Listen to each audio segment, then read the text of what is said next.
Hi friends, வணக்கம். இது ஆக்சுவலாக பார்த்திங்கன்னா முருங்கைக்கீரை நம்ம அன்றாட வாழ்க்கையில் இயற்கை சம்மந்தப்பட்ட பொருட்களை நம்ம சமைக்கணும்.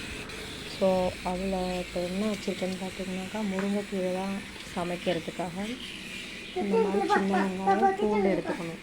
ஓகேங்களா? அதோட நம்ம மிளகு, சீரகம், சோம்பு இது எல்லாமே ஆட் பண்ணி நம்ம அன்றாட வாழ்க்கையில் நம்மளோட குழந்தைங்களுக்கு நம்மளோட தலைமுறைகள் நன்றாக இருக்கிறதுக்காக இது மாதிரி நீங்கள் டெய்லியுமே ஒரு இயற்கை பொருளில் சமைச்சி உங்களோட பசங்களுக்கும் பெரியவங்களுக்கும் கொடுத்துட்டு வாங்க.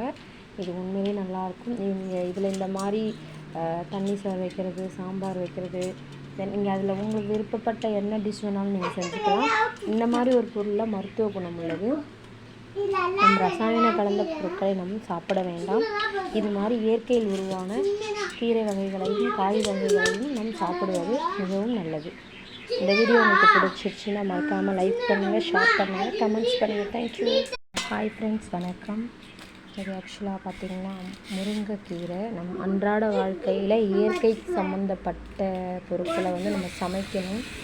ஸோ அதில் இப்போ என்ன வச்சுருக்கேன்னு பார்த்திங்கனாக்கா முருங்கைக்கீரை தான் சமைக்கிறதுக்காக இந்த மாதிரி சின்ன வெங்காயம் பூண்டு எடுத்துக்கணும். ஓகேங்களா? அதோட நம்ம மிளகு, சீரகம், சோம்பு இது எல்லாமே ஆட் பண்ணி நம்ம அன்றாட வாழ்க்கையில் நம்மளோட குழந்தைங்களுக்கு நம்மளோட தலைமுறைகள் நன்றாக இருக்கிறதுக்காக இது மாதிரி நீங்கள் டெய்லியுமே ஒரு இயற்கை பொருளில் சமைச்சி உங்களோட பசங்களுக்கும் பெரியவங்களுக்கும் கொடுத்துட்டு வாங்க.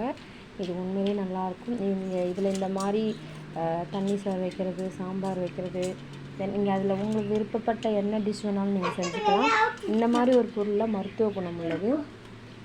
நம்ம ரசாயன கலந்த பொருட்களை நம்ம சாப்பிட வேண்டாம். இது மாதிரி இயற்கையில் உருவான கீரை வகைகளையும் காய் வகைகளையும் நம்ம சாப்பிடுவது மிகவும் நல்லது. இந்த வீடியோ உங்களுக்கு பிடிச்சிருச்சுன்னா மறக்காமல் லைக் பண்ணுங்கள், ஷேர் பண்ணுங்கள், கமெண்ட்ஸ் பண்ணுங்கள். தேங்க்யூ.